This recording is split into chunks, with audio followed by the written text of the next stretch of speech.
وأصحابه أجمعين. أعوذ بالله من الشيطان الرجيم. بسم الله الرحمن الرحيم.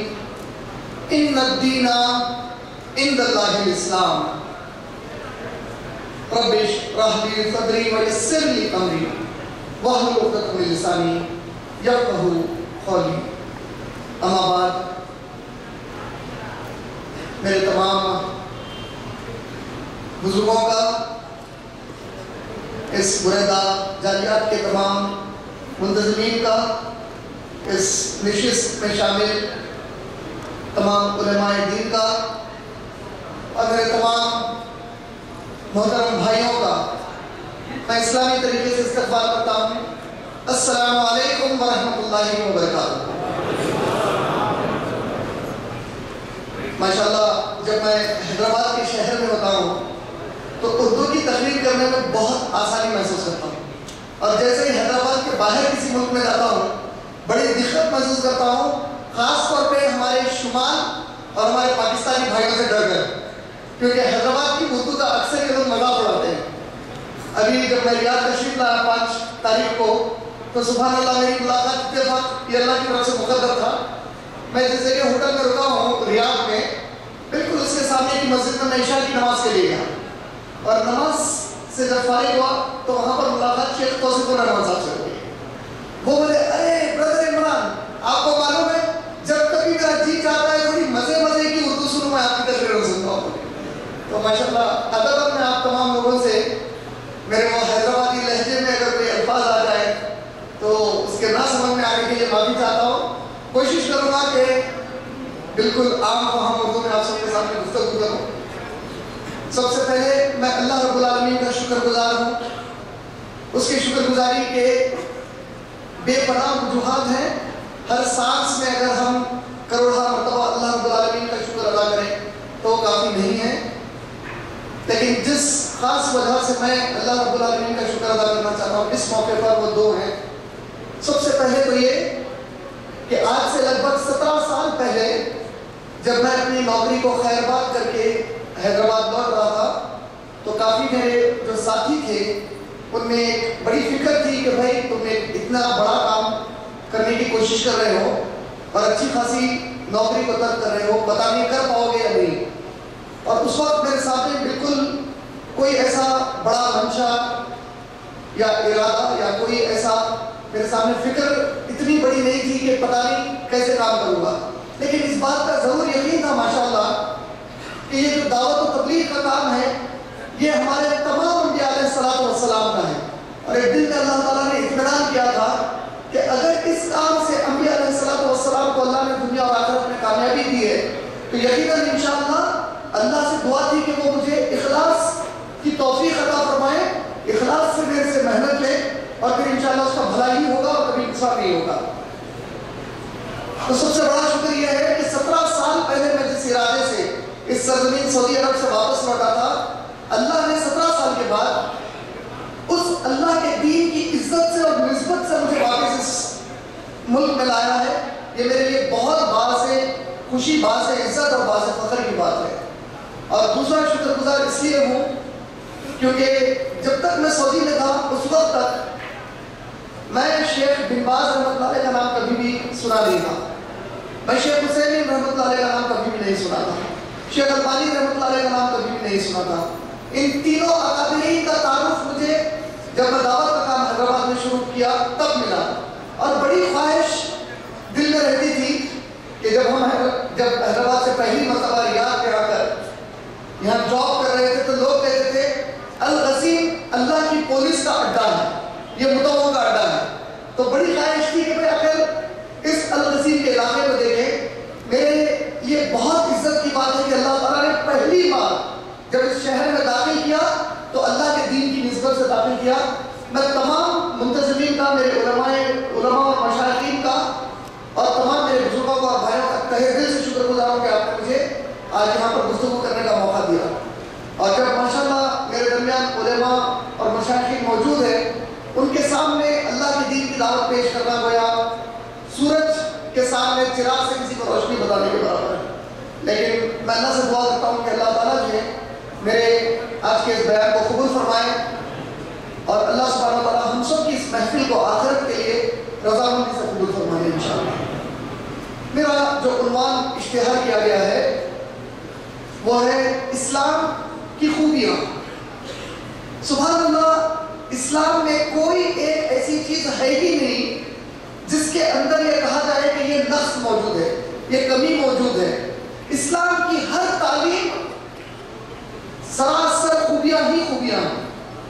ماشاءاللہ دین اسلام کا جب کبھی ذکر آتا ہے تو خاص طور پر آج کے دور میں ہم تمام مسلمانوں میں جو ایک جذبہ اس دین کو لے کر ہے وہ یہی ہے کہ اللہ سبحانہ وتعالیٰ نے ہم کو بغیر کسی جد و جہد کے، ہم میں سے اکثریت کو بغیر کسی جد و جہد کے، بغیر مانگے کے، بغیر خرچہ کیے کے ماں اور باپ مسلمان دے کر پیدا کیے۔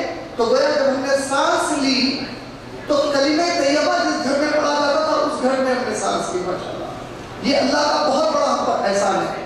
اور میں کئی حضرات سے جب ملاقاتیں کرتا ہوں اور بیان دیتا ہوں تو ان سے یہی کہتا ہوں کہ ہم کو مسلمان پیدا کرنا یہ اللہ کے ان نشانیوں میں سے ہے کہ اللہ ہم سے محبت کرتے ہیں، تبھی تو اللہ نے مسلمان پیدا کیا تاکہ قیامت میں ہم پر رحمت کیا جائے انشاءاللہ۔ یہ سب سے بڑی اللہ کی دلیل ہے کہ اللہ نے ہم کو مسلمان پیدا کیا، یہ اللہ کے ہم سے محبت کی دلیل ہے سب سے بڑی ماشاءاللہ۔ تو ہمیں ہر فرد جو مسلمان یہ محسوس کرنا چاہیے کہ وہ کوئی عام انسان نہیں ہے، یہ وہ انسان ہے اگر وہ مسلمان ہے جسے اللہ رب العالمین نے اپنی محبت کی نشانی کے طور پر اس زمین پر بغیر کسی مصیبت اور جد و جہد کے ہمیں مسلمان پیدا فرما دیا ماشاءاللہ۔ اور جب یہ اللہ کی ہم سے محبت ہے تو ہم پر یہ ذمہ داری ہے کہ جس دین میں اللہ نے ہم کو پیدا فرمایا، جس پیارے نبی محمد رسول اللہ صلی اللہ علیہ وسلم کا امتی بنا کر ہم کو پیدا فرمایا، ہم بھی اس رب کے امتی ہونے کے ناطے اس دین کے، جس دین کے لیے اللہ نے آدم علیہ السلام سے لے کر پیارے نبی محمد صلی اللہ علیہ وسلم تک انبیاء علیہ السلام اور رسولوں کو بھیجا ہے، اس دین کے لیے کوئی خدمت ہماری موت سے پہلے کر دیں انشاءاللہ۔ سب سے پہلی چیز جیسے میں نے بتایا، آج کے زمانے میں جبکہ سوشل میڈیا بڑا تیزی سے عام ہو چکا ہے، جو سیٹلائٹ چینلز ہیں، آپ کے موبائل کے اوپر جو ایپس ہیں، جو انٹرنیٹ کی سروس ہے، اس کے ذریعے سے جب کبھی آپ ساری دنیا کا جائزہ لینے بیٹھیں گے تو ایک ذہنی طور پر مسلمانوں کے اندر ایک کیفیت یہ پیدا ہوتی ہے کہ بھائی کسی نہ کسی علاقے میں کہیں نہ کہیں مسلمان نیوز میں برابر رہتے ہیں، مسلمان عالمی خبروں میں بڑی اہم جگہ بنائے ہوئے ہوتے ہیں۔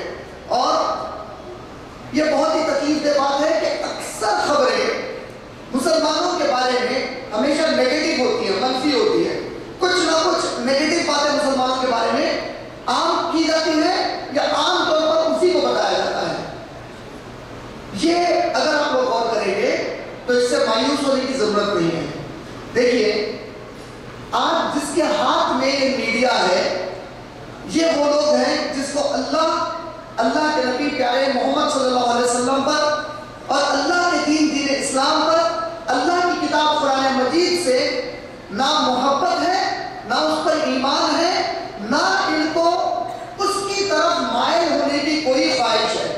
لا محالہ دنیا میں جہاں کہیں مسلمان رہتا ہے، مسلمان کی ایک بڑی پیاری خوبی شیخ احمد رضا اکثر کہا کرتے تھے، وہ کہتے تھے کہ جب کبھی میں جا کے کسی عیسائی کو یا کسی یہودی سے ملاقات کر کے اس کو بتاتا ہوں کہ بھائی تو اسلام قبول کر، وہ عیسائی اور یہودی ان کو جواب میں کہتا Ahmad Raza mind your own business, تم اپنا کام دیکھو۔ تو میں اس کو کہتا کہ اللہ نے مسلمان کو یہی کام دیا ہے پیدا کر کے کہ وہ دوسرے کا کام دیکھے۔ میرا کام یہ ہے کہ میں تیرا کام دیکھوں کہ تو اللہ کو مان رہا ہے یا نہیں مان رہا ہے، تو محمد صلی اللہ علیہ وسلم کو مانتا ہے یا نہیں مانتا ہے، تو قرآن کو مانتا ہے یا نہیں مانتا ہے، شراب پیتا ہے یا نہیں پیتا ہے، جوا کھیلتا ہے کہ نہیں کھیلتا ہے، زنا کرتا ہے کہ نہیں کرتا ہے، داڑھی چھوڑا کہ نہیں چھوڑا، ٹکنے کے اوپر پہنا کہ نہیں پہنا، حجاب کیا کہ نہیں کیا۔ ہم مسلمانوں کو اللہ نے پیدا ہی اسی کام کے لیے کیا ہے۔ کا مطلب ہم چین سے بیٹھ ہی نہیں سکتے جب ہم ہوں اور ہماری موجودگی میں کوئی اللہ رب العالمین کے قانون کے خلاف کوئی بغاوت کر رہا ہو۔ تو لا محالہ چونکہ آپ خاموش نہیں بیٹھتے تو سامنے کا میڈیا بھی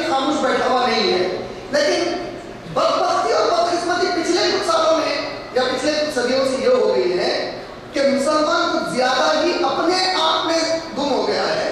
یعنی ساری ہمارے افکار، ساری ہماری کوششیں اور کاوشیں صرف مسلمانوں کے دائرے میں محدود ہو گئی ہیں.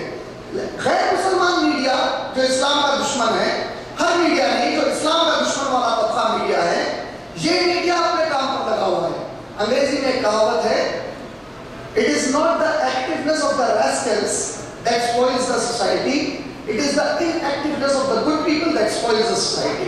اس کا معنی ہے یہ بدماشوں کی حرکتیں نہیں ہیں جس کی وجہ سے دنیا میں فساد و فتنہ ہوتا ہے، بلکہ اچھے لوگ جب خاموش بیٹھنا شروع کر دیتے ہیں تب زمین کے اوپر فساد و فتنہ ہوتا ہے. اور یہ اچھے لوگ کون ہیں؟ ہم مسلمان ہیں. جب ہم نے اللہ کے دین کی دعوت دینا چھوڑ دیا، دین اسلام دوسروں تک جس طرح نبی کریم صلی اللہ علیہ وسلم اور صحابہ نے اپنا اولین فریضہ بنا کر اس کو ترجیح دے کر ہر کام پر دعوت و تبلیغ کا کام کرتے تھے، اس طرح آج ہم نے اپنی زندگیوں میں دعوت و تبلیغ کو آخری مرتبہ بنا لیا ہے. لہذا وہ میڈیا بڑا چوکنا ہے اور وہ ہم کو بدنام کرتا ہے.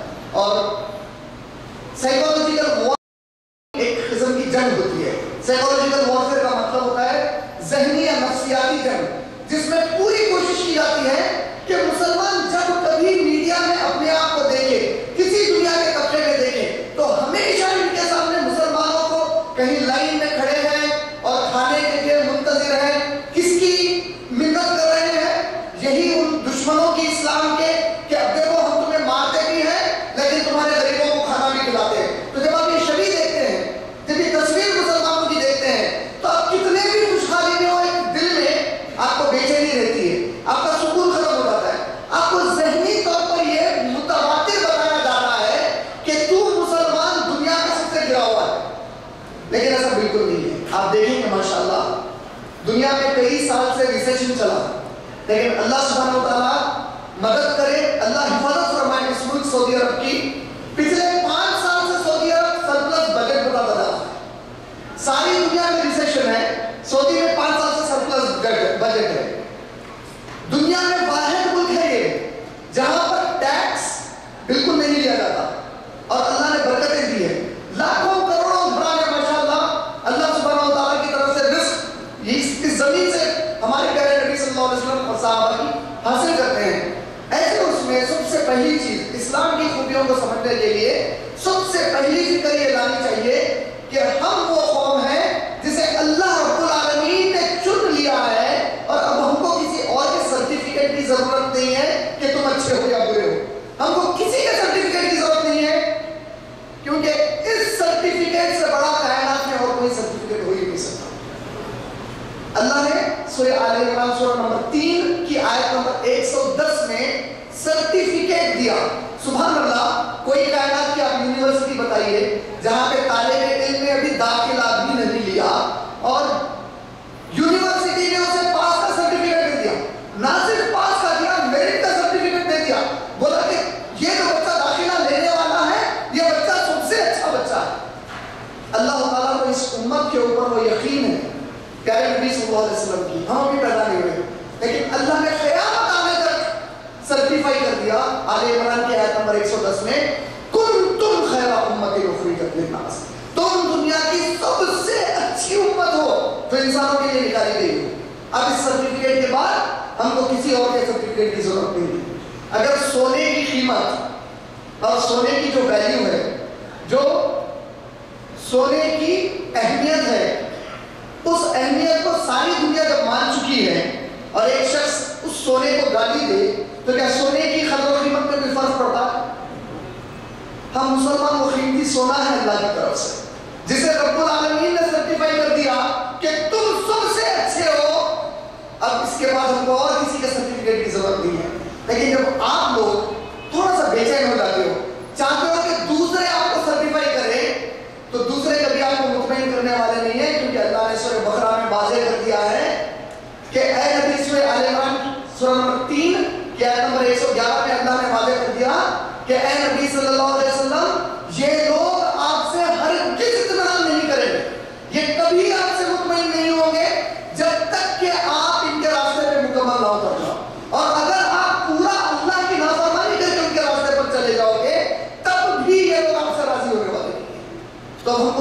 راضی نہیں کرنا ہے, صرف کس کو راضی کرنا ہے؟ اور اللہ رب العالمین ہم سے راضی ہو چکے ہیں پیدا کرنے سے پہلے کہ میری نظر میں تم سب سے اچھے لوگ ہو ماشاءاللہ. اسلام کی خوبیوں کو سمجھنے میں کئی چیزیں درکار ہیں, اور 1 گھنٹہ 6 گھنٹے 8 گھنٹے شاید یہ وقت انصاف کے ساتھ بیان کرنے کے لیے کافی نہ ہو, کیونکہ اسلام کی خوبی آدم علیہ السلام سے لے کر پیارے نبی محمد صلی اللہ علیہ وسلم نے بیان کی ہے. اس کو 1-1.5 گھنٹے میں بیان کرنا ناممکنات میں سے ہے, سوائے اس کے کہ اللہ رب العالمین سے دعا ہے کہ وہ اللہ تعالیٰ مجھے علم نافع بیان کرنے کی توفیق عطا فرمائے, اور آپ لوگوں کو بھی علم نافع سے فائدہ اٹھانے کی توفیق عطا فرمائے. اور انسانی عذر کے ناطے, غلطی کے ناطے مجھ سے جو غلط ہو جائے اللہ سبحانہ و تعالیٰ اسے معاف فرما دے, اور آپ میں سے کسی کے ذہنوں میں اس بات کو بھی بیٹھنے نہ دے انشاءاللہ. دیکھیے آپ کبھی غور کر کے, کئی بار شاید آپ لوگوں میں سے بھی کئی لوگوں کے ذہن میں یہ بات آئی ہوگی کہ بھائی جب دین اسلام ہے تو پھر اتنے سارے ادیان کہاں سے آ گئے؟ یہ عیسائیت کہاں سے آئی, یہ یہودیت کہاں سے آ گئی, یہ بدھ مت کہاں سے آ گئے, یہ جین مت کہاں سے آ گیا, یہ ہندو مت کہاں سے آ گئے, یہ سردار کہاں سے آ گئے, اتنے سارے مذہب بنے کیسے؟ تو اللہ سبحانہ و تعالیٰ نے سب سے پہلی چیز ہم مسلمانوں کو اس کتاب میں جو واضح کی ہے وہ سورہ آل عمران سورہ نمبر 3 کی آیت نمبر 19 ہے. اللہ تعالیٰ نے واضح کر دیا مسلمانوں کو, جس سے میں نے اپنے تقریر کی شروعات کی, ان الدین عند اللہ الاسلام, دین اللہ کے پاس صرف اور صرف اسلام. اللہ نے اسلام کے علاوہ زمین پر کوئی اور دین نہیں بھیجا. آدم علیہ السلام سے ہی اسلام چلا آیا ہے. اس کی تعلیم اسلام کی شروع ہوئی جب ہمارے سب کے باپ آدم علیہ السلام نے پہلی مرتبہ اس زمین پر قدم رکھے, تب سے اس کی تعلیم شروع ہوئی, اور ان تعلیمات کو اللہ نے مکمل کیا پیارے نبی محمد صلی اللہ علیہ وسلم کے ذریعے سے. اور اس کا بھی ذکر اللہ نے سورہ مائدہ سورہ نمبر 5 کی آیت نمبر 3 میں کہا, الیوم اکملت لکم دینکم واتممت علیکم نعمتی وردیت لکم الاسلام دینا. آج کے دن ہم نے اپنے دین کی تعلیم کو مکمل کر دیا. وہ تعلیم شروع کہاں ہوئی تھی؟ محمد صلی اللہ علیہ وسلم کے آنے سے نہیں ہوئی تھی. آدم علیہ السلام کے زمانے سے جو تعلیم شروع ہوئی, اے نبی صلی اللہ علیہ وسلم, ہم نے آپ کو اب بھیج کر اس تعلیم کو مکمل کر دیا. وَأَتْمَمْتُ عَلَيْكُمْ نِعْمَتِي, جتنی نعمتیں اللہ رب العالمین آپ کو دینے والے ہیں. عربی میں نعمہ کا جب لفظ آیا تو نعمہ کہتے ہیں ہر وہ چیز جس میں آپ اللہ سے انعام اور فائدہ لیں گے. اور اللہ رب العالمین سے انعام اور فائدہ لینے کی اللہ نے شرط کیا باندھی؟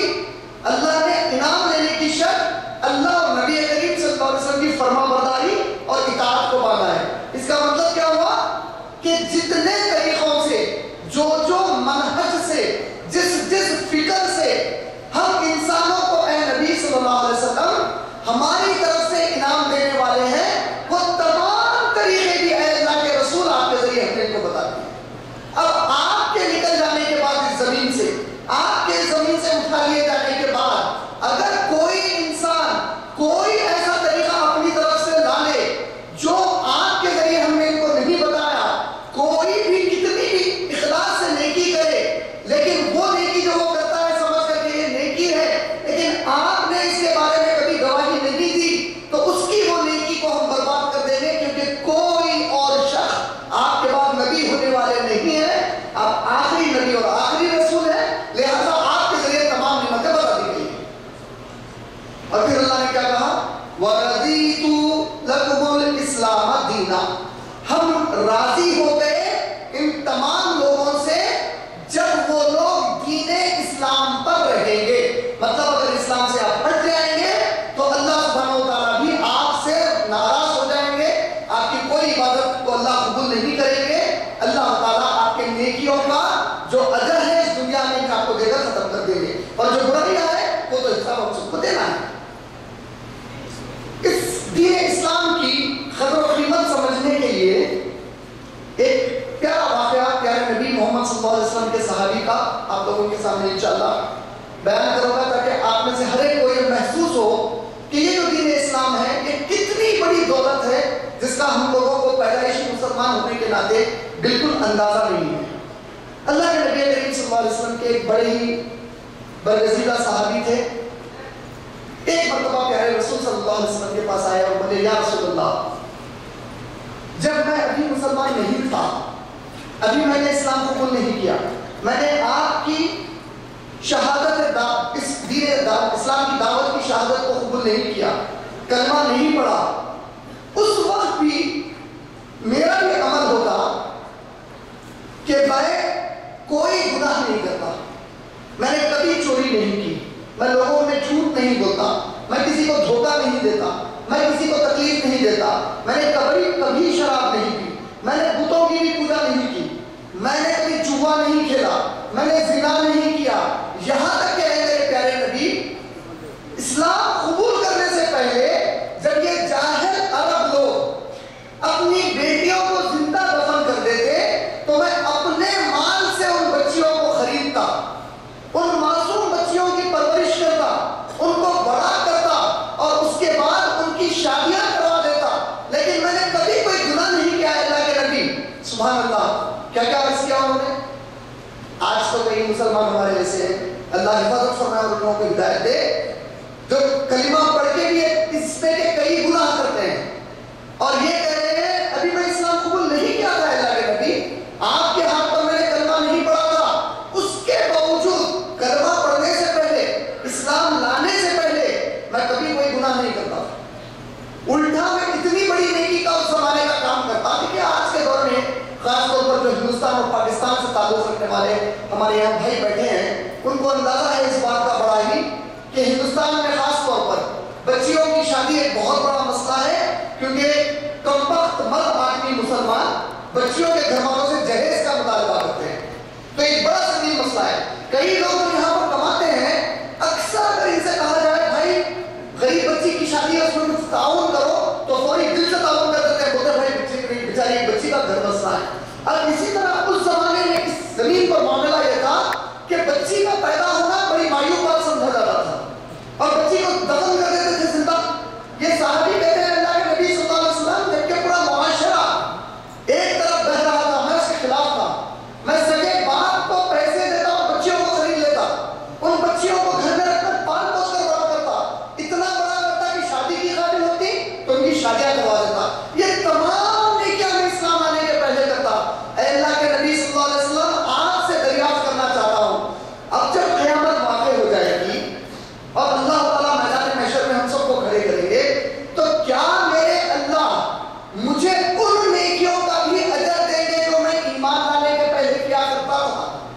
سبحان اللہ۔ اللہ کے نبی نے جواب دیا کہ تیری وہ جو تو نیکیاں کرتا تھا اسی کا مجھے اللہ نے اجر دیا کہ دین اسلام قبول کرنے کی توفیق عطا۔ اللہ اتنی بڑی نعمت آپ سوچو، کتنی بڑی نعمت، اتنی نیکیاں وہ کرتے تھے اور اللہ کے رسول صلی اللہ علیہ وسلم سے کہہ رہے ہیں اے اللہ کے نبی کیا اس کا اجر ملے گا؟ ہمارے نبی کہتے ہیں کہ اسی کا تو اجر ہے کہ اسلام کی توفیق دے دی۔ یا اللہ، اور آج ہم اسلام کو پوری طرح ایک آخری ہماری زندگی کے روز کے بعد دوڑ میں بالکل آخری درجے والی چیز بنا رکھے ہیں کہ جہاں ہمارے زندگی کے ہمارے اس چھوڑ کر جانے والی دنیا کے، اس کو دیکھو آپ لوگ ہر بیان میں سنتے ہیں کہ بھائی ایک وقت تمہیں چھوڑ کر جانا ہے، خبر کے گڑھے میں تم اکیلے رہو گے، قیامت میں اکیلے کھڑے ہوگے۔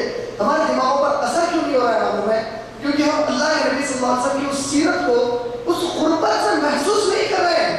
ایسے نبی جو اللہ سے دعا کر کر ایک بادشاہ کی، ایک بڑے وقت کے ملک کے فاتح حاکم کی طرح اپنی زندگی گزار سکتے تھے، ہمارے نبی صلی اللہ علیہ وسلم نے غربت کو پسند کیا، وہ تکالیف سے گزرے اور اللہ کے نبی کریم صلی اللہ علیہ وسلم فرماتے ہیں اللہ اکبر، اگر اللہ سبحانہ و تعالیٰ کو یہ ساری دنیا کی جو دولت ہے اس کی قدر و قیمت اللہ کے نزدیک مچھر کے پر کے برابر بھی ہوتی، مچھر کے پر کی کوئی حیثیت ہے؟ مچھر کے پر کی کوئی حیثیت ہی نہیں۔ اگر اللہ کے نزدیک اس دنیا کی دولت اتنی بھی اہمیت رکھتی جتنی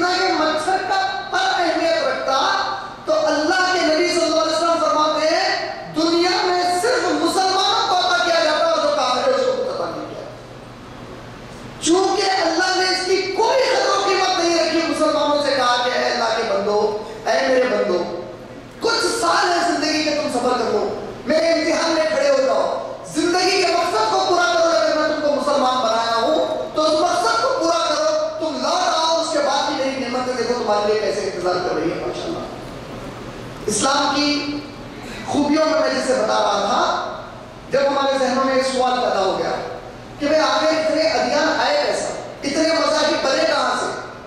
تو اللہ سبحانہ وتعالیٰ نے اس کا جواب سورہ بقرہ سورہ نمبر 2 آیت نمبر 213 میں دیا۔ اللہ سبحانہ وتعالیٰ فرماتے ہیں ہم نے انسانوں کو شروع سے ہی ایک قوم بنا کر پیدا کیا۔ قوم کا مطلب اس آیت کی تفسیر میں آتا ہے ایک ہی عقیدہ رکھنے والے۔ عقیدہ کیا تھا؟ لا الہ الا اللہ، کوئی معبود نہیں ہے سوائے اللہ تعالیٰ کے۔ لازم ہے کہ محمد صلی اللہ علیہ وسلم کے پہلے کے جو امتی تھے وہ کلمہ لا الہ الا اللہ محمد رسول اللہ تو نہیں پڑھتے، وہ ان کے درمیان جو بھی نبی اور رسول ہوتے ہیں ان کے نام کا رسول والا کلمہ پڑھتے، لیکن بنیاد پوری قوم کی کیا تھی؟ لا الہ الا اللہ۔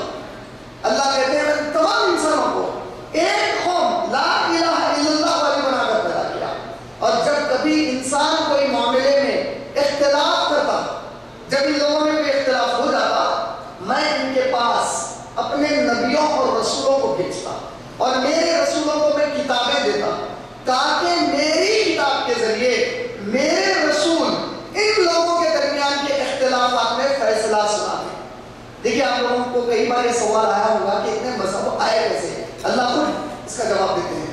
اللہ کہہ رہے ہیں میں نے تو سب کو مسلمان پیدا کیا، اور جب کبھی ان میں کوئی معاملات پر اختلاف ہو گیا کہ بھئی حلال ہے کہ حرام ہے، یہ جائز ہے کہ ناجائز ہے، یہ کرنا چاہیے کہ نہیں کرنا چاہیے، کوئی کہتا ہے کرے، کوئی کہتا ہے حلال ہے، کوئی کہتا ہے مکروہ ہے، کوئی کہتا ہے حرام ہے، اللہ رب العالمین کہتے ہیں ایسے جب اختلافات ان میں پیدا ہو گئے تو ہر بار میں نے ان کے بیچ میں کسی نبی کو کسی رسول کو بھیجا، اور جب رسولوں کو بھیجا تو کوئی نہ کوئی ان کو کتاب دی میری طرف سے تاکہ مسلمان بندوں میں ان کے اختلافات کے جواب دیے جائیں اور ان پر اللہ کی مرضی ظاہر کر دی جائے۔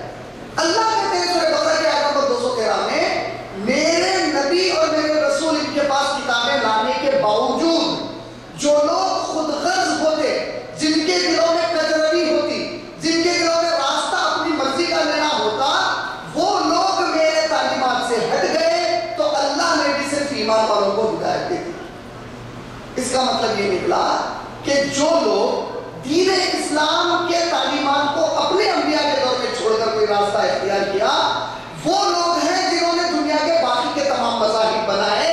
ان مذاہب سے اللہ سبحانہ وتعالیٰ کا کوئی تعلق نہیں ہے، اللہ نے سوائے اسلام کے کوئی اور مذہب زمین پر نہیں بھیجا۔ تو سب سے پہلی خوبی اسلام کی کیا ہے؟ کائنات کی شروعات میں انسان کی تاریخ میں جو سب سے پہلا دین اور مذہب اللہ نے چنا وہ اسلام ہے۔ جو آخری دین اور مذہب رہے گا اللہ کی نظر میں وہ بھی اسلام رہے گا۔ اللہ تعالیٰ اسلام کے علاوہ کوئی دین اور مذہب زمین پر نہیں بھیجے، قیامت تک نہیں بھیجیں گے، اور قیامت کے دن بھی صرف اسلام کی بنیاد پر آپ کا معاملہ طے ہونے والا ہے، جس کا ذکر اللہ نے آل عمران سورہ نمبر 3 کی آیت نمبر 85 میں فرمایا وَمَن يَبْتَغِي غَيْرَ الْإِسْلَامِ دِينًا فَلَن يُقْبَلَ مِنْهُ وَهُوَ فِي الْآخِرَةِ مِنَ الْخَاسِرِينَ۔ جو کوئی قیامت کے دن اللہ کے دربار میں اس طرح کھڑا ہوگا کہ اس نے اسلام کے سوا کوئی اور طریقے کو دنیا میں پسند کیا تھا تو اس سے ہرگز قبول نہیں کیا جائے گا، آخرت میں وہ برباد کر دیا جائے گا۔ اچھا، یہ بات تو واضح ہو گئی عمومی طور پر کہ اسلام اللہ کی نظر میں ایک ہی دین ہے۔ اب جو دوسرا مسئلہ رہا، اسلام اگر میں سمجھنا چاہتا ہوں تو میں اسلام کو کیسے سمجھوں؟ تو کوئی کہتا ہے بھائی اسلام کو سمجھنا عام آدمی کے لیے ناممکن ہے، اسلام کو سمجھنا عام آدمی کے لیے بڑا مشکل ہے، تو لہذا اسلام ہر کوئی نہیں سمجھ سکتا، اس کو سمجھنے کے لیے کچھ مخصوص لوگ ہونے چاہیے جیسے علماء دین ہیں، مشائخین ہیں، بس یہی لوگ ہیں جو اسلام کو سمجھ سکتے ہیں۔ یہ میرے بس کی بات ہے۔ یہ جملہ 100% صحیح نہیں ہے اور 100% غلط بھی نہیں ہے۔ میں ایک بار واضح کر دوں، یہ کہنا کہ میں بغیر علماء کے اسلام نہیں سمجھ سکتا یہ 100% صحیح نہیں ہے۔ یہ کہنا کہ میں بغیر علماء کے اسلام سمجھ جاؤں گا یہ بھی 100% صحیح نہیں ہے۔ کئی ایسے اسلام کے تعلیمات ہیں جس میں آپ کو مجھے کسی بھی عالم دین کے فتوے کے انتظار کی ضرورت ہے۔ مثال کے طور پر کیا مجھے اس بات کو ماننے کے لیے کہ اللہ ایک ہے یا دو ہے فتویٰ چاہیے؟ کیا کہہ رہے؟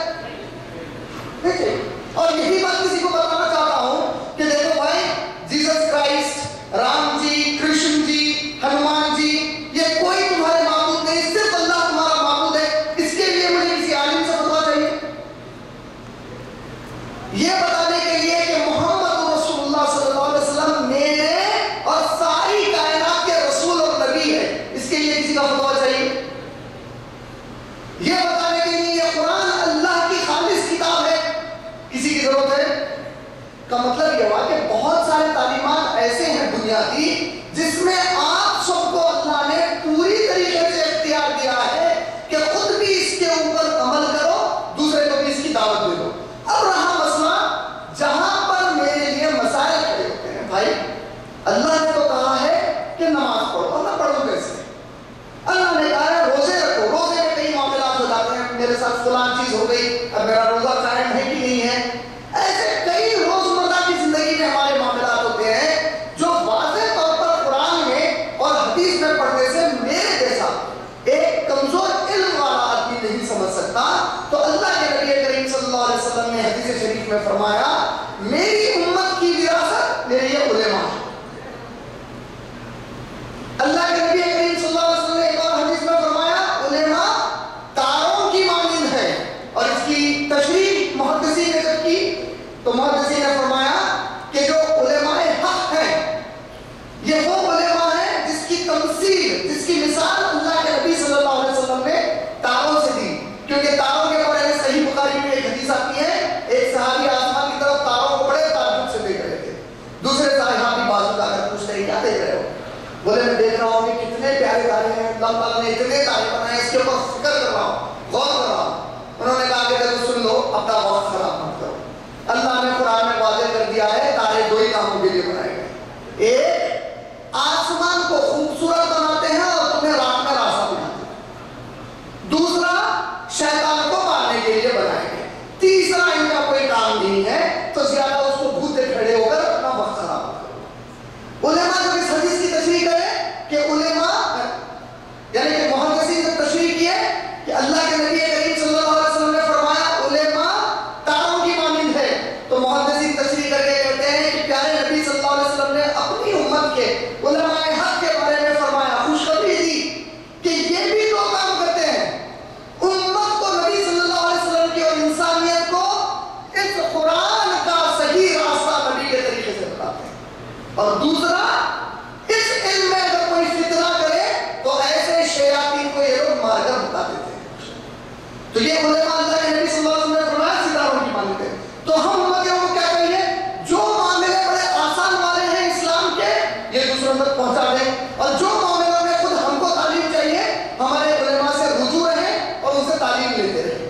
اب رہا مسئلہ اسلام کی اس خوبی کو سمجھنے کا کہ علماء میں کئی علماء ہیں، میں جڑ کر کس سے رہوں، تو اللہ سبحانہ وتعالیٰ نے اسلام کو بہت واضح اور صاف ستھرا کر دیا ہے۔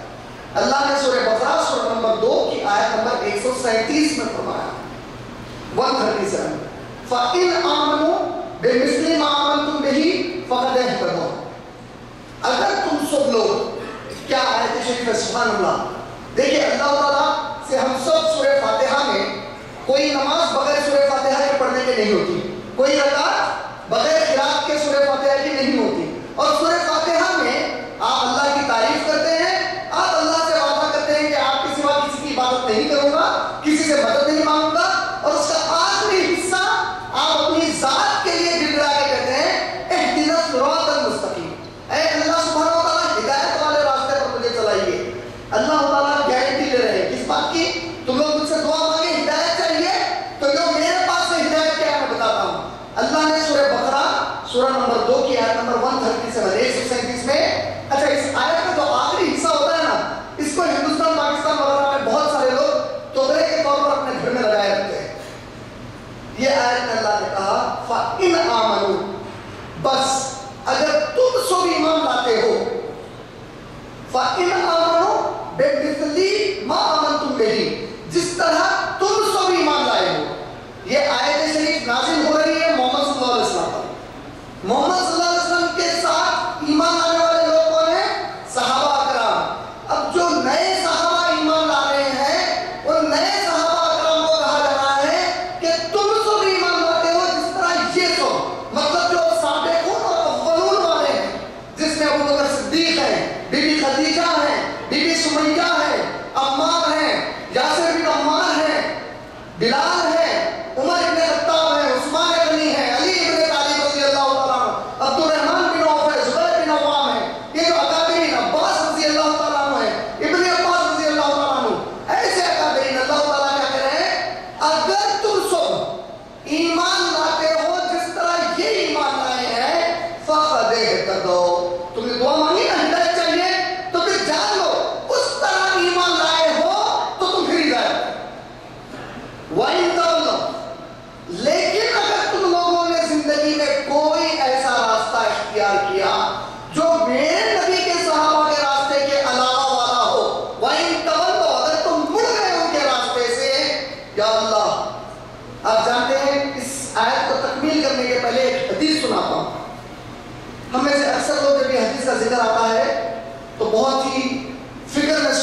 حدیث کو اللہ کے نبی کریم صلی اللہ علیہ وسلم نے دعا مانگی، اے اللہ سبحانہ وتعالیٰ میری اس امت کے اتحاد کو کبھی مت ٹوٹنے دیجیے۔ کیا مانگا اللہ نے؟ نبی کریم صلی اللہ علیہ وسلم نے اللہ سے کیا مانگا؟ کہا کہ اے اللہ سبحانہ وتعالیٰ میری یہ امت میں جو اتحاد ہے اس اتحاد کو ٹوٹنے مت دیجیے۔ اور اللہ تعالیٰ نے جواب دیا، اے میرے نبی آپ کی اس دعا کو ہم ایک شرط پر قبول کریں گے۔ اب جانتے ہیں اللہ نے کیا شرط لگائی؟ جب تک آپ کی یہ امت اس کتاب کو اور آپ کی سنتوں کو پکڑے رہے گی ہم ان میں اتحاد کو قائم رکھیں گے۔ اللہ اکبر۔ اے نبی آپ کی دعا آپ کا رب کبھی رد نہیں کرے گا، اس دعا کو بھی قبول کریں گے۔ اب یہ دعا کی قبولیت امت کے حق میں دے دی گئی۔ تم امت، آپ اور میں، تم امتیوں اپنے نبی کی اس دعا کو قبول کرواؤ یا تم اپنے بد عمل سے اس کو رد کروا دو۔ کیا کہا اللہ تعالیٰ نے؟ اے میرے نبی جب تک آپ کی یہ امت میری کتاب اور آپ کی سنت کو پکڑے رہے گی ہم ان کے درمیان اتحاد کو قائم رکھیں گے۔ جس دن یہ آپ کی امت کتاب و سنت کو چھوڑ دے گی ہم ان کے اوپر ایسے ظالموں کو مسلط کر دیں گے جو ان کا زندگی کا جینا حرام کر دیں۔ یہ اللہ کا وعدہ ہے۔ قرآن میں اللہ نے کہا سورہ بقرہ کی آیت نمبر 137 میں، اگر یہ ایمان لاتے ہیں جس طرح تم سب ایمان لائے ہو تو یہ ہدایت پر ہیں۔ وَإِن تَوَلَّوْا اگر یہ آپ کے صحابہ کے راستے سے ہٹ گئے میرے نبی، إِنَّمَا هُمْ فِي شِقَاقٍ تو یقیناً یہ لوگ آپس میں گروہوں میں اور ٹکڑوں میں اور فرقوں میں بٹ جائیں۔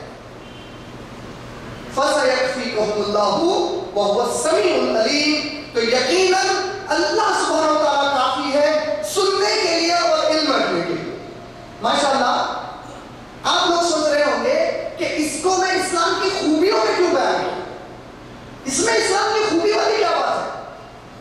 آپ اگر غور کریں گے تو پتا چلے گا کہ دنیا میں سوائے ہمارے پیارے نبی محمد صلی اللہ علیہ وسلم کے کسی اور امت کو یہ اعزاز حاصل نہیں ہے، یہ انعام حاصل نہیں ہے اللہ کی طرف سے، جس کو جو کتاب اللہ نے دی تھی وہ کتاب کو اس زمانے میں ان کے جو نبی لائے تھے وہ نبی اور رسول کے گزر جانے کے اتنے سال تک کوئی کتاب قائم نہیں ہے سوائے قرآن میں۔ موسیٰ علیہ السلام کو جو تورات ملی کچھ دن گزرے اور تورات کی اصلیت ختم کر دی گئی۔ عیسیٰ علیہ السلام اور داؤد علیہ السلام کو انجیل اور زبور عطا فرمائی اللہ سبحانہ وتعالیٰ نے، تو اس کے بارے میں ان پوروں پر قرآن دلیل ہے۔ اللہ نے سورہ ہود سورہ نمبر 11 کی آیت نمبر 110 میں کہا کہ ہم نے موسیٰ علیہ السلام کو تورات عطا کی۔ سورہ بنی اسرائیل سورہ نمبر 17 کی آیت نمبر 55 میں کہا کہ ہم نے داؤد علیہ السلام کو زبور عطا کی۔ اللہ نے سورہ مائدہ سورہ نمبر 5 کی آیت نمبر 46 سے 48 میں کہا کہ ہم نے عیسیٰ علیہ السلام کو انجیل عطا فرمائی۔ لیکن یہ تمام کتابوں میں موسیٰ علیہ السلام کی کتاب کے بارے میں اللہ نے کہا کہ یہ جو کتاب ہے، آپ جانتے ہیں سلف کا عقیدہ اس کے بارے میں کیا ہے؟ ابن تیمیہ رحمۃ اللہ علیہ نے سورہ آراف سورہ نمبر 7 کی آیت نمبر 140 کے بعد سے جو آیتیں موسیٰ علیہ السلام کے طور پر جانے کی، تورات حاصل کر کے وہ سلیٹ لانے کی ہے، اس پر فرمایا کہ یہ ہمارے سلف کا عقیدہ ہے کہ تورات کے اوپر جو احکامات لکھے ہوئے تھے وہ اللہ تعالیٰ کی ہینڈ رائٹنگ میں تھے۔ اللہ اتنی عظیم کتاب کو ان لوگوں نے گنوا دیا۔ اللہ تعالیٰ نے اس امت کو اسلام کے ذریعے یہ خوبی عطا فرمائی، واحد امت ہے کائنات کی جس کے نبی کریم صلی اللہ علیہ وسلم کے گزرنے کے آج لگ بھگ 1450 سال ہو چکے ہیں، لیکن جو کتاب میرے پیارے نبی صلی اللہ علیہ وسلم جس حلیے میں پڑھتے تھے آج وہ کتاب اسی حلیے میں اس امت کے درمیان موجود ہے۔ ایک حرف کی تبدیلی نہیں، حرف تو دور کی بات ہے۔ اللہ تعالیٰ نے ایک وعدہ کیا ہے قرآن میں، سورہ قیامہ سورہ نمبر 75 آیت نمبر 16 17 18 اور 19، سورہ نمبر 75 آیت نمبر 16 17 18 اور 19۔ اللہ تعالیٰ فرماتے ہیں اے میرے رسول صلی اللہ علیہ وسلم آپ اس کی تلاوت میں جلد بازی کرتے ہوئے اپنی زبان کو تیز مت پھرائیے۔ اس کی تلاوت کروانا، اس کو جمع کر دینا، اس کے معنی سمجھانا ہماری ذمہ داری۔ اللہ اکبر۔ یعنی پیارے نبی صلی اللہ علیہ وسلم جو تجوید سے خراج کرتے، وہ تجوید اور خراج اللہ نے سکھائی۔ یہ جو جمع کیا گیا سورہ الحق قرآن مجید کا 96 نمبر 96 نمبر والا سورہ ہے، لیکن وہ سورہ آج 96 نمبر پر کیوں چلے گا؟ جبکہ پہلی وہی صحیح بخاری جلد نمبر 1 والی نمبر 1 حدیث نمبر 3 عائشہ رضی اللہ تعالیٰ عنہ فرماتی ہے کہ سب سے پہلی وہی اقرا باسم ربک الذی خلق والی آیت کی، لیکن یہ 96 نمبر پر ہے، جبکہ سورہ فاتحہ پہلی نمبر پر ہے۔ اس کو نمبرنگ کس نے دی؟ اسے یہاں رکھو، اسے وہاں رکھو، اسے وہاں پہ آپ پہلے پڑھو، اسے بعد میں پڑھو، اس آیت کو اللہ نے کی۔ اللہ کہتے ہیں میرے نبی صلی اللہ علیہ وسلم اس کو جمع کرنا یہ بھی میری ذمہ داری ہے، اس کی تفسیر بتانا ہے میرے نبی آپ کو، یہ بھی اللہ کی ذمہ داری ہے۔ یعنی یہ 3 ذمہ داریاں جو اللہ نے دی آج تک اس امت سے پہلے کسی اور کتاب کے لیے اور کسی اور نبی کی امت کے لیے معاملہ پیش کیا، یہ اسلام کی خوبی ہے۔ تو اللہ تعالیٰ کہتے ہیں جب میں نے اس کے حفاظت کی ذمہ داری لی تو اس کتاب میں میں نے کہا اِنَّا نَحْنُ نَزَّلْنَا الذِّكْرَ وَإِنَّا لَهُ لَحَافِظُونَ، ہم نے اس ذکر کو نازل کیا اور ہم اس کی حفاظت کریں گے۔ سورہ ہجر سورہ نمبر 15 کی آیت نمبر 9، سورہ فصلت سورہ نمبر 41 کی آیت نمبر 42 میں کہا جس رحمان نے اس کو نازل کیا ہے وہ رحمان اس کی حفاظت کرے گا، باطل نہ اس کے آگے سے آ سکتا ہے نہ پیچھے سے، نہ دائیں سے نہ بائیں سے۔ کئی لوگ سمجھتے ہیں اس آیت کا مفہوم عام طور پر جو لیا جاتا ہے وہ یہ لیا جاتا ہے کہ اچھا اس قرآن میں اللہ تعالیٰ نے کہا کہ اس کی حفاظت نہیں کروں گا تو اس کا ایک بھی لفظ چینج نہیں ہو سکتا کہ اللہ تعالیٰ حفاظت کر رہے ہیں۔ اللہ نے جب کہا کہ اس کی حفاظت میں کروں گا، آپ جانتے ہیں اس کی تفسیر میں بعض ہمارے سلف کے مفسرین نے تفسیر کی ہے کہ اللہ نے صرف الفاظ کی حفاظت کی ذمہ داری نہیں کی، اس میں جو متن آتا ہے، متن آپ لوگ کو ماشاءاللہ بریدہ جیسے علم والی جگہ سے تعلق رکھتے ہیں، متن اور یہ الفاظ کو آپ سمجھتے ہیں، متن مانے کانٹیکسٹ، جو ٹیکسٹ آتا ہے اس میں اگر اللہ نے کچھ بیان کیا، مثلا آپ لوگ ایک مثال دیتا ہوں، اللہ سبحانہ و تعالیٰ نے سورہ آراف سورہ نمبر 7 کی آیت نمبر 157 میں کہا 157 میں کہ میرے جو امی نبی ہیں، امی نبی وہ نبی جس کو پڑھنا اور لکھنا نہیں آتا تھا، میرے جو یہ امی نبی محمد صلی اللہ علیہ وسلم ہیں، میں نے ان کا ذکر ان کی تورات اور انجیل میں کیا ہے۔ اب دیکھیے آپ مثال کے طور پہ آپ لوگ عرب ممالک میں ہیں، آپ فلسطین، لبنان، بیروت، مصر وغیرہ جائیں گے تو آپ کو پتہ چلے گا کہ 1,40,00,000 سے زیادہ پیدائشی مادری زبان جس کی عربی ہے، ویسے یہودی اور عیسائی ابھی بھی اس علاقے میں کتنے 1,40,00,000 آج بھی ہیں جس کی مادری زبان عربی ہے۔ اگر وہ آپ کے ساتھ کبھی بیٹھے اور اس نے پوچھا بھائی آپ کی قرآن مجید میں سورہ آراف کی آیت نمبر 157 میں آپ کے اللہ کہتے ہیں کہ آپ کے نبی محمد صلی اللہ علیہ وسلم کا ذکر ہماری کتابوں میں ہے، یہ کیسے ہو سکتا ہے؟ آپ لوگ تعجب کریں گے، سبحان اللہ، ان کی کتاب تو اللہ کے نبی کریم صلی اللہ علیہ وسلم کے زمانے میں ہی بدل دی گئی تھی، آج تک کئی 100 مرتبہ انہوں نے اس کتاب کو بدلا ہے، قیامت تک وہ لوگ بدلتے رہیں گے، لیکن واللہ میرے نبی کا ذکر نہیں نکال سکتے، کیونکہ اللہ نے کہا ہے اس کتاب میں جو بدلتے جا رہے ہیں اس کے باوجود اس میں میرے نبی کے ذکر کا حفاظت کریں گے، اللہ کی ذمہ داری ہے۔ ہم آج بھی تورات اور انجیل جس کو وہ کہتے ہیں بائبل، آپ جب لے کے پڑھتے ہیں نام کے ساتھ ہمارے نبی صلی اللہ علیہ وسلم کا ذکر ہے، کتنے بار بدلے جانے کے باوجود۔ Songs of Solomon chapter number 5 verse number 16 باب نمبر 5 صدر نمبر 16 میں آتا ہے، عبرانی زبان میں ہیبریو لینگویج میں ہکو ممی تکم وکلو محمدن،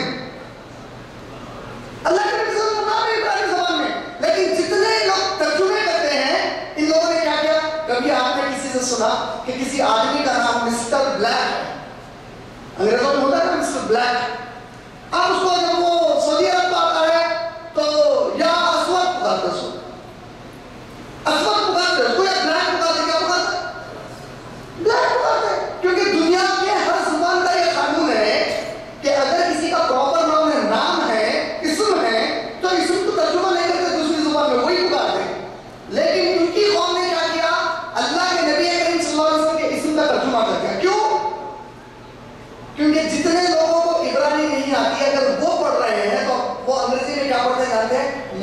lovely, بہت اچھے, بہت محبت والے.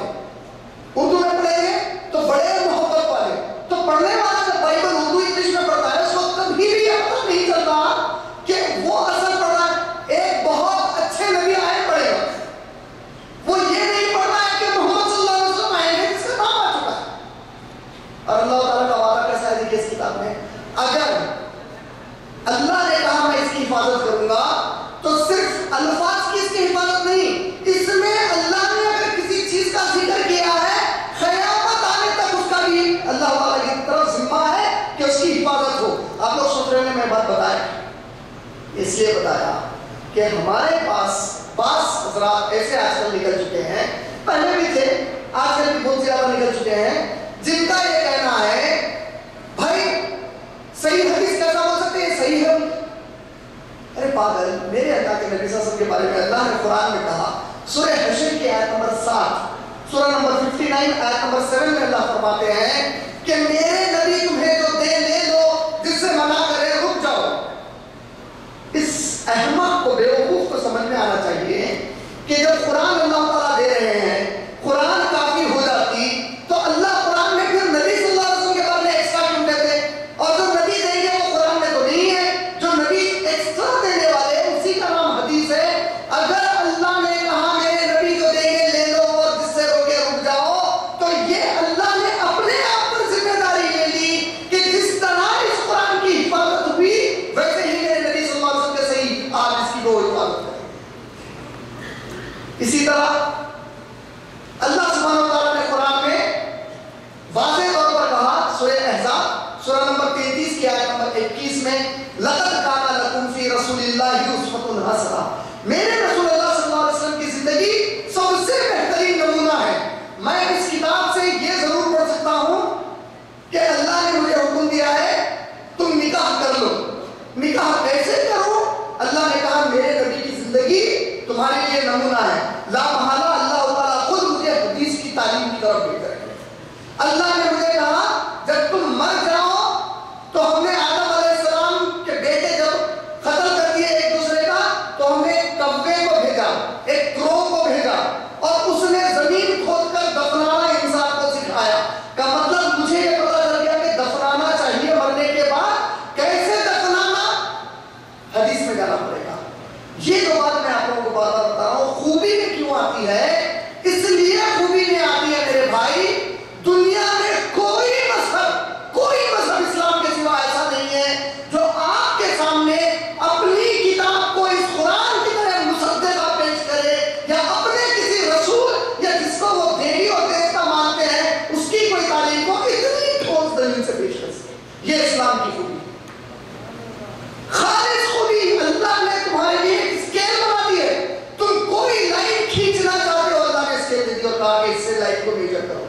کوئی دنیا کا دوسرا مذہب ایسی خوبی سے اللہ تعالیٰ کی طرف سے آراستہ نہیں ہوا. کوئی اور کتاب سوائے قرآن کے جب وہ دعویٰ کرتے ہیں کہ یہ اللہ کی طرف سے ہے, تو آپ لوگوں کو چلتے چلتے ایک بات یہ بھی بتا دو. آپ ان سے ایک چھوٹا سوال کر لیجیے.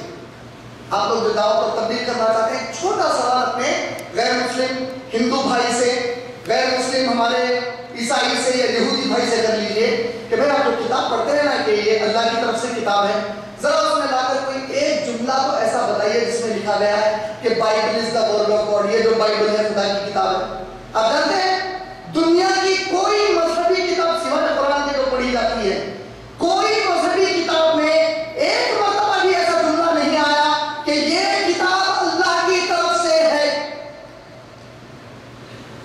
اس کتاب کے بارے میں اللہ تعالیٰ نے صرف ذکر نہیں کیا کہ اللہ کی طرف سے, چیلنج بھی دی اللہ تعالیٰ. سورہ بنی اسرائیل کی آیت نمبر 88 میں اللہ نے کہا اچھا تم لوگ شک کرتے ہو اس کتاب کے بارے میں, یہ اللہ کی طرف سے نہیں ہے, تم لوگوں کو شک چلا ہے, ٹھیک ہے ایک کام کرو, تم تمام انسان جمع ہو جاؤ, تمہارے پورے لوریٹس کو لے آؤ. لوریٹس بڑے بڑے علم دانوں کو لاؤ, قلم دانوں کو اٹھا لاؤ, پورے بڑے بڑے سائنٹسٹ, وہ زبان بولنے والے, عرب زبان کے ماہرین, سب کو جمع کر لو. اگر تم کو وہ کافی نہ ہو تو جنات کو بھی جمع کر لو, اور ذرا کوشش تو کرو جیسی ایک کتاب بنانے کی. اللہ 1450 سال گزر گئے, چیلنج جیسے کیسا کھڑا ہے. ہمارے بعض لوگ اس کی تفسیر بیان کرتے ہوئے کہتے ہیں جب اللہ تعالیٰ کہتے ہیں اس کا مطلب گرامر کے حساب سے، ایسی کوئی تفسیر نہیں ہے. اس قرآن کی ایک بڑی پیاری خوبی ہے. اس کا چیلنج کیا ہے میں آپ کو انشاءاللہ آگے بتاؤں گا. وہ خوبی کے حساب سے کوئی کبھی کر ہی نہیں سکتا. اچھا پھر اللہ تعالیٰ نے کیا کہا؟ انسان پر رحم کھایا. اللہ کے نبی کریم صلی اللہ علیہ وسلم کو جب رد کیا جا رہا تھا، کہا جا رہا تھا کہ یہ کتاب آپ خود لکھ رہے ہیں، یہ کتاب اللہ کی طرف سے نہیں ہے، تو پہلا چیلنج کیا آیا؟ ایسی پوری کتاب لاؤ.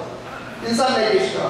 اللہ تعالیٰ رحم کھا کے بولے سورہ ہود سورہ نمبر 11 کی آیت نمبر 13 میں بولے اچھا اللہ کے نبی صلی اللہ علیہ وسلم ایک کام کرو، صرف 114 سورے ہیں سورہ فاتحہ سے سورۃ الناس، 114 سورے ہیں اس قرآن میں، صرف 10 سورے پڑھو. یہ تو بڑی بڑی باتیں کرتے ہیں. آپ عرب ہے، آپ امی ہے، آپ کو تو پڑھنے لکھنے نہیں آتا، ہماری شاعری تو کعبے کی دیوار پر لٹکائی جاتی ہے، یہ آپ کہاں سے لائے پتہ نہیں، کوئی جی آ گیا ہوگا نعوذ باللہ. اچھا ٹھیک ہے بھائی، ہمارے نبی اگر غلط ہے نعوذ باللہ، یہ کتاب اللہ کی جانب سے نہیں ہے، صرف 10 سورے بنا کر لاؤ. اس میں سے 1450 سال گزر گئے، نہیں لا سکے آج سال. اللہ تعالیٰ اور رحم ہے، مطلب 10 بھی نہ لا رہے. سورہ یونس سورہ نمبر 10 آیت نمبر 38 ایک سورہ 10 بھی نہیں بنائے. ہمارے نبی پوری کتاب نہیں بنائے، 10 نہیں بنائے، ایک بنا لو کچھ نہیں بنائے. اور رحم کا ہے. سورہ بقرہ سورہ نمبر 2 کی آیت نمبر 23 اور 24 میں اللہ تعالیٰ کہتے ہیں اعوذ باللہ من الشیطان وَإِن كُنتُمْ فِي رَيْبٍ مِّمَّا نَزَّلْنَا عَلَىٰ عَبْدِنَا فَأْتُوا بِسُورَةٍ مِّن مِّثْلِهِ. اگر یہ لوگ اس بات میں شک کرتے ہیں جو کتاب ہم نے اپنے بندے پر نازل فرمائی ہے تو ان سے کہو اس میں جو سورہ ہے اس سورے میں ملتا جلتا ایک سورہ بنانا ہے. تھوڑا بہت قریب قریب، پرفیکٹ نہیں. 3 آیتوں والا سورہ اِنَّا أَعْطَيْنَاكَ الْكَوْثَرَ فَصَلِّ لِرَبِّكَ وَانْحَرْ إِنَّ شَانِئَكَ هُوَ الْأَبْتَرُ. 3 آیتوں والا، اس میں ملتا جلتا سورہ بنانا. پوری قرآن نہیں بنائے، 10 سورے نہیں بنائے، ایک نہیں بنائے، ایک ملتا جلتا بنا دو. فَأْتُوا بِسُورَةٍ مِّن مِّثْلِهِ وَادْعُوا شُهَدَاءَكُم مِّن دُونِ اللَّهِ. اور یہ کام کرنے کے لیے میرے نبی ان سے کہیے کہ اللہ کو چھوڑ کر جن کی یہ مدد لینا چاہتے ہیں لے لیں، خود آپ کو بھی شامل کر لیں اپنے ساتھ، تو ہو جائے گا آپ کی تلاش. کیا کہا اللہ نے؟ ان جو ہم نے کتاب ہمارے بندے پر نازل فرمائی ہے، اگر اس میں وہ وَإِن كُنتُمْ فِي رَيْبٍ مِّمَّا نَزَّلْنَا عَلَىٰ عَبْدِنَا فَأْتُوا بِسُورَةٍ مِّن مِّثْلِهِ وَادْعُوا شُهَدَاءَكُم مِّن دُونِ اللَّهِ إِن كُنتُمْ صَادِقِينَ. اگر تم سچے ہو تو کر کے دکھاؤ. اللہ تعالیٰ کاؤنٹر چیلنج دیا اس کے بعد فَإِن لَّمْ تَفْعَلْ، اور اگر تم یہ نہ کر سکو وَلَن تَفْعَلْ، تم یہ ہرگز نہیں کر سکتے، فَاتَّقُوا النَّارَ الَّتِي وَقُودُهَا النَّاسُ وَالْحِجَارَةُ وَأُعِدَّتْ لِلْكَافِرِينَ. ڈرو اس آگ سے جس کو قائم رکھا جائے گا بھڑکنے کے لیے انسانوں کو اس کا پیٹرول اور فیول بنانا. اس کی خوبی کیا ہے؟ اللہ نے مسلمانوں کے لیے کام آسان کر دیا. اللہ کہتے ہیں میرے بھائی تو زیادہ نفرہ مت کر. تیرا جو بھی دوست غیر مسلم ہے وہ کہتا ہے یہ اللہ کی کتاب نہیں ہے، اس کے ہاتھ میں ایک ترجمہ تھما دے، اس کو چیلنج دے دے کہ اگر یہ کتاب اللہ کی طرف سے نہیں ہے تو بھائی تو بتا یہ کس کی طرف سے. اگر اللہ کی طرف سے نہیں ہے تو کس کی طرف سے؟ اگر وہ بولے محمد صلی اللہ علیہ وسلم کی طرف سے ہے تو آج تیری انسائکلوپیڈیا بریٹانیکا ہمارے نبی محمد صلی اللہ علیہ وسلم کی سیرت اور تاریخ لکھتے ہوئے کہتی ہے تمام تاریخ کے شواہد اس بات کی دلیل دیتے ہیں کہ جو محمد صلی اللہ علیہ وسلم اس زمین پر اپنے آپ کو نبی اور رسول بتاتے تھے ان کو پڑھنا اور لکھنا نہیں آتا تھا. یہ تیری کتابوں میں اللہ تعالیٰ سورہ عنکبوت میں کیا بولے جاتے ہیں؟ آیت نمبر 40-41 میں سورہ عنکبوت سورہ نمبر 29 اے میرے نبی صلی اللہ علیہ وسلم اگر آپ کو پڑھنا اور لکھنا آتا تو یہ جاہل کہتے کہ یہ کتاب آپ نے خود لکھی ہے. یعنی اللہ تعالیٰ حکمت بتا رہے ہیں. ہم نے ایک امی نبی کو کیوں چنا؟ تاکہ کبھی جاہل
حوالے کر دیا.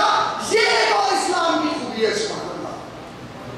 دیکھیے آپ موسیٰ علیہ السلام کو کیا ملا تھا اللہ کی طرف سے معجزے میں؟ کیا تھا ان کے پاس معجزہ؟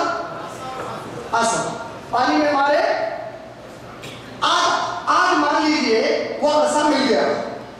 اب پانی میں مارے پانی دو ٹکڑے ہوگا تو پانی میں کوئی موسیٰ علیہ السلام کا عصا ہے میں مار کے گا تو ڈوب کے مر گیا. پانی الگ ہونے کا سوال ہی نہیں اٹھتا. وہ معجزہ ختم ہو. اللہ کے نبی کریم صلی اللہ علیہ وسلم سے پہلے عیسیٰ علیہ السلام تھے. انہوں نے قل بإذن اللہ کہا, خبر میں سے مردہ اٹھ کے کھڑا ہو گیا. آپ کے بولے تو ہونے والا ہے وہ. ہمارے پیارے نبی صلی اللہ علیہ وسلم کے کئی معجزات تھے. چاند کو اپنے انگلی کے اشارے سے اللہ کے حکم سے دو ٹکڑے کیا. اب آپ روز ٹھہرو چاند کے نیچے, آپ وقت کے سب سے بڑے ولی اللہ پیرانے پیر ہو جاؤ, کرو, ہوتا.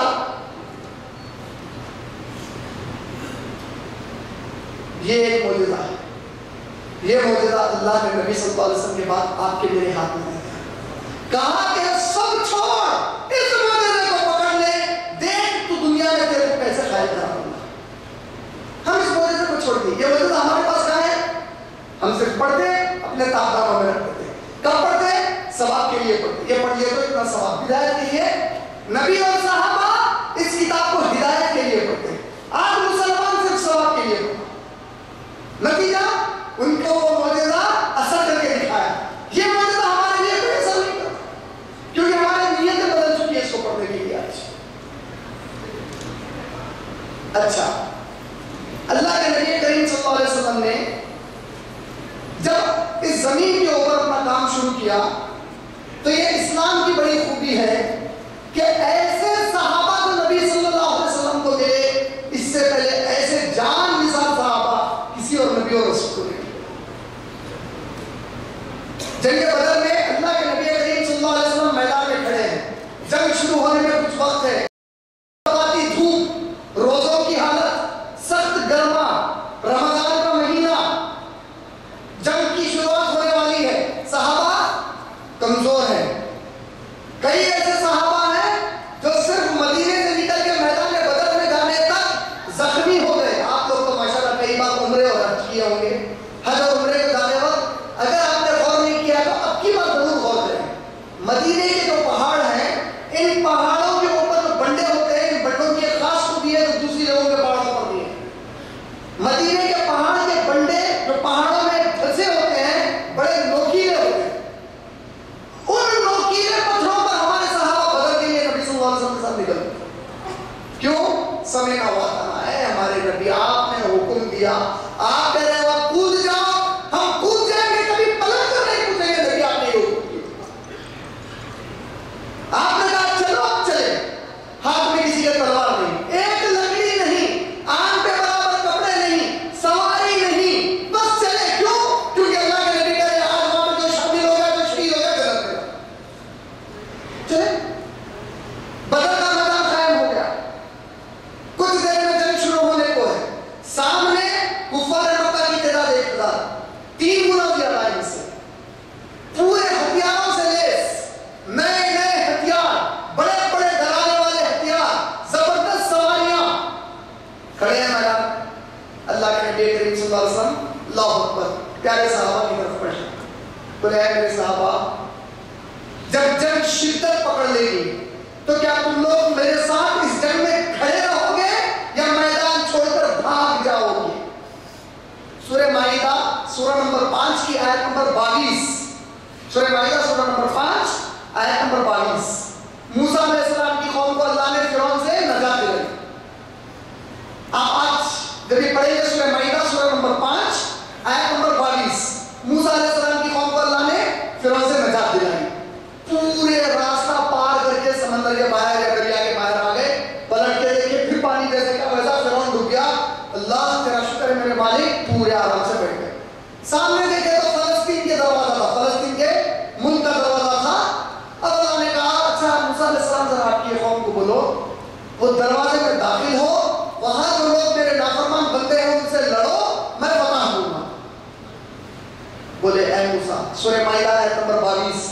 بولے اے موسیٰ, بڑے طاقتور دکھ رہے ہیں, بڑے ہٹے کٹے دکھ رہے ہیں, ایک کام کرو, ہم یہیں بیٹھتے، تم اور تمہارا رب جا کے ان سے لڑو، فتح ہونے کے بعد بلا لو نمبر اللہ اکبر. کیسی نافرمان ناشکری قوم ہے. ابھی فرعون سے نجات ملی، آنکھوں سے معجزہ دیکھے اللہ کی مدد کا. اللہ وعدہ کر رہے کہ جاؤ میں تمہاری مدد کروں گا. بول رہے کہ اے موسیٰ آپ اور آپ کا رب جا کر لڑ لو، فتح ہونے پر بلا لو ہم داخل ہو جائیں گے. اللہ کے نبی نے پوچھا ہے میرے صحابہ جنگ شدت پکڑ لے تو کیا تم لوگ مجھے یہاں سے چھوڑ کر دوڑ جاؤ گے؟ مقداد رضی اللہ تعالیٰ عنہ کہتے ہیں یا رسول اللہ ہم موسیٰ کے صحابی نہیں محمد رسول اللہ کے صحابی ہیں، ہماری جان جانے تک دشمن کا سایہ بھی آپ کے آنکھ پر گرنے نہیں دیں گے. یہ اسلام کی خوبی ہے، اس قرآن کی اور ہمارے نبی کی سیرت اور تعلیم کی خوبی ہے کہ ایسی جان نثار کرنے والی قوم پیدا ہو گئی. 950 سال اللہ کہتے ہیں قرآن میں میرے نوح علیہ السلام 950 سال 950 سال محنت کیے. کتنے صحابہ ہاتھ لگے؟ بعض روایتوں میں آتا ہے 70 سے 80 صحابہ اللہ عنہ. ہمارے نبی کریم صلی اللہ علیہ وسلم 23 سال 1,40,000 صحابہ. اس سے پہلے اتنی بڑی تعداد میں کسی اور کو باحیات کسی نبی نے اتنی بڑی امت اتنے بڑی تعداد میں اپنی امت کو دی جو ہمارے نبی محمد صلی اللہ علیہ وسلم دکھائی گئی. ان کے جیتے ان کی آنکھوں کی ٹھنڈک بنا دی گئی اس کو. اور کیسے صحابہ اللہ اکبر کیسا ایمان میرے بھائی. ایک صحابی بڑی دور سے سفر کر کے اللہ کے نبی کریم صلی اللہ علیہ وسلم کے پاس. بڑی دھوپ کا حال تھا اور جس وقت وہ آ رہے تھے نبی صلی اللہ علیہ وسلم کے پاس اللہ کے رسول صلی اللہ علیہ وسلم جہاد کی تیاری کر رہے تھے، ایک میدان میں جانے کی تیاری کر رہے تھے. تمام صحابہ گھرے ہوئے ہیں اور اچانک نکلنے پر دور سے اللہ کے نبی کریم صلی اللہ علیہ وسلم نے دیکھا کہ دھول اڑ رہی ہے اور ایک گھوڑے پر کوئی گھڑ سوار آ رہا ہے. صحابہ کو کہا کہ تھوڑا رک جاؤ کون ہے دیکھو. وہ صحابی آئے، جلدی جلدی پوچھا کہ محمد صلی اللہ علیہ وسلم تم میں کون ہے؟ بتایا کہ یہ اللہ کے نبی ہیں. فوری گئے، بولے اے اللہ کے رسول میں بہت دور سے آیا ہوں، کیا یہ بات سچ ہے کہ آپ اللہ کے نبی ہیں؟ کہا ہاں صدقنا، تو نے سچ کہا، بے شک میں اللہ کا نبی ہوں. کیا اللہ واحد ایک معبود ہے؟ کہا اللہ واحد ایک معبود ہے. کہا اے اللہ کے نبی کیا دین اسلام حق ہے؟ کہا حق ہے. کہا کلمہ پڑھائیے، لا الہ الا اللہ محمد رسول اللہ کلمہ پڑھ دیا. اب اللہ کے نبی کہتے ہیں اے میرے صحابی تو بڑی دور سے تھکا مارا آیا ہے اور تو نے کہا ہے کہ تیرا توشہ ختم ہونے کی وجہ سے تو پتے کھا گیا اور بعض جگہ اونٹ کی نہیں آمنی وہ کھا گیا بھوک کے لیے. ہم تو جہاد کے لیے جا رہے ہیں اللہ کے راستے میں. تو اگر چاہے تو ہمارے ساتھ ہو جا، اگر تو چاہے تو مدینے میں رک جا، کھا پی آرام کر لے اور تیرا جی جب چاہے اپنے مقام کو لوٹ جا. دیکھو میں بے غور کرو اللہ اکبر اللہ اکبر. اسی لیے تو صحابہ مثال ہے ہمارے لیے. یہ آپشن کس نے دیے؟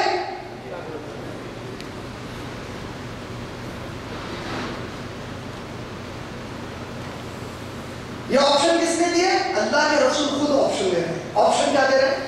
چاہے تو چلو چاہے تو رک جاؤ. ایمان آپ کا اور میرا رہتا تو شاید بولتا ٹھیک ہے اللہ کے نبی آپ کا بہت بہت شکریہ میں گرو کا دیا ساتھ میں دے گا اور ساتھ چلو بولتے تو نہیں اللہ کے نبی آپ سے خالی اجازت لینی تھی میری اماں مرنے کو ہے وہاں جاؤں گے یہاں کے ساتھ آؤں. صحابی کہتے ہیں اے میرے نبی اتنی دور کا سفر کیا یہ جاننے کے لیے کہ یہ دین حق ہے یا نہیں. اب جب پتا چل گیا کہ یہ دین حق ہے میرے نبی، جب دین کے اوپر مصیبت آ گئی اور وقت کے نبی اس مصیبت کے لیے لڑنے جا رہے ہیں تو یہ میرا ایمان کیسے گوارا کر سکتا ہے کہ میں یہاں بیٹھا رہوں اور وقت کے نبی کا ساتھ نہ دوں. میں ساتھ چلوں گا. اللہ کے نبی صلی اللہ علیہ وسلم فرماتے چلا جا ساتھ. کچھ راستہ گزرے اور اللہ کے نبی کریم صلی اللہ علیہ وسلم نے اچانک ایک زور کی آواز سنی. کہا کہ دوڑو دیکھو اسے کیا ہو گیا. یہ صحابی اونٹ پر سے گر گئے. قریب گئے، دو صحابہ پہنچے اور دیکھا کہ ناک اور منہ سے ان کے خون بہ رہا ہے اور ان کی جان نکل چکی ہے. اللہ کے نبی صلی اللہ علیہ وسلم قریب گئے، دیکھا اور پلٹ کر اپنے سواری کی طرف روانہ ہو گئے. جو دو صحابہ وہاں پر گئے تھے وہ بھی فوری پلٹ گئے.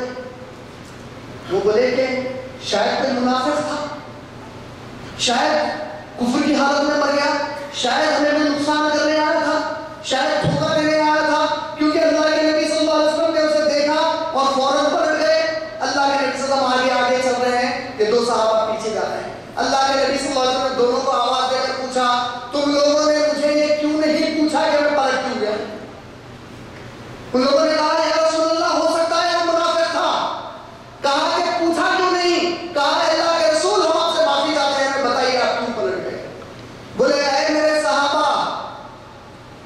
وہ اونٹ کا ان کا جو پاؤں تھا ایک چھوٹے گڑھے میں پڑتے بیلنس آؤٹ ہو گیا, وہ گر گئے, منڈی کی ہڈی ٹوٹ گئی, جان نکل گئی.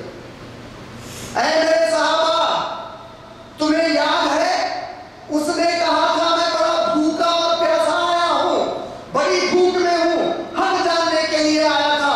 وہ ہمارے ساتھ نکلا, وہ گزر رہا تھا, موت واقع ہو گئی. جب قریب گیا, اللہ اکبر, جب قریب گیا تو میں نے دیکھا جنت سے غذا لا کر, پانی لا کر اسے فرشتے کھلا اور پلا رہے. میں اس کی وجہ سے پکڑ گیا. وہی جنت آپ کا اور میرا انتظار کر رہی ہے. وہ جنت یہ اسلام کی خوبی ہے, اسلام کے سوا کوئی اور طریقے سے وہ جنت کا داخلہ نہیں. اور اسلام کی خوبی یہ ہے کہ اسلام نے پکڑ رکھی ہے اپنی تعلیم پر کہ تم جب تک قرآن اور سنت صرف یہ دو طریقوں پر, صرف دو, اس میں سے ایک بھی کم نہیں, اس میں کوئی اور اضافہ نہیں. جب تک تم یہ دو طریقوں پر اپنی زندگی نہیں گزارو گے, وہ جنت کی تصویر بھی نہیں. یہ اسلام کی خوبی ہے, اور کوئی مذہب میں یہ خوبی نہیں ہے. اپنے وقت کی تنگی کو محسوس کرتے ہوئے, مختصر میں اپنی بات کو ختم کرتے ہوئے, علامہ اقبال کا ایک شعر ہے. میں شاعر نہیں ہوں, میں کوشش کرتا ہوں اردو میں شاعری کر لوں. علامہ اقبال نے ایک بڑی پیاری بات مسلمانوں کو واضح کرتی ہے کہ اگر کوئی مسلمان یہ کہتا ہے میں نمازیں پڑھتا ہوں, میں روزے رکھتا ہوں, میں زکات اور حج کا معاملہ کر کے مطمئن ہو چکا ہے کہ بھائی انشاءاللہ میں جنت میں جاؤں گا, تو علامہ اقبال نے اس کی یہ تمام عبادات کی وجہ اپنے ایک شعر میں سمیٹ دی. اللہ تعالیٰ کی ایک آیت سے پہلے سنا دو قرآن کی, تاکہ آپ لوگوں کو یاد ہو جائے آپ لوگوں کا مقصد حیات. سورہ مائدہ 5واں سورہ, دیکھیے آسان ہے ریفرنس یاد رکھنے کے لیے. انگلیاں کتنے ہوئے ہماری؟ 5 کے بعد نمبر کیا ہوتا؟